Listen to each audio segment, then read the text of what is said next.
maybe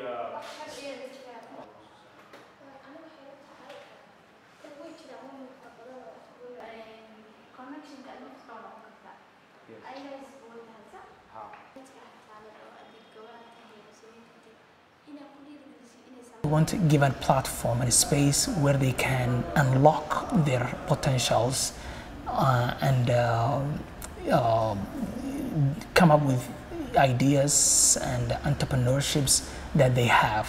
So we believe is that it is the time for Somali youth to come to fore and have an idea and reclaim the future and invest in the future. So our underlying vision is just to invest in the future generations, who will be, by the way, be the future leaders, whether in the business sector or the private sector or the public sector of this country. maybe they can make a chance okay, how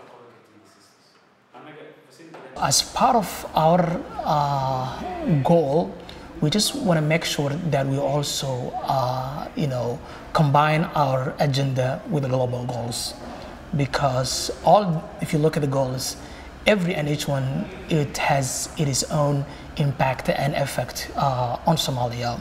For example, if you look at the number one goal, which is no poverty, I think this is one area that we as an innovation hub or young entrepreneurs would want to address. I mean, how can you lift the thousands of the Somalis who are living below a dollar, also who are living in an extreme and abject poverty?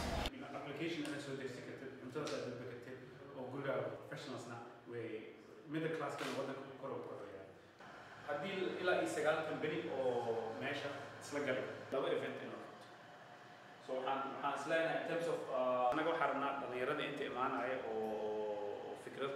the United Nations is really trying to create a culture of entrepreneurship among Somali youth. For us, we're trying to do this through vocational training, creating opportunities for them to learn new skills such as design thinking, startups, etc. We're also trying to create enabling environments, so creating incubators of businesses, also creating a social innovation camp where different entrepreneurs can come together. For us, it's very important to recognize young people as partners and not only beneficiaries of the United Nations work.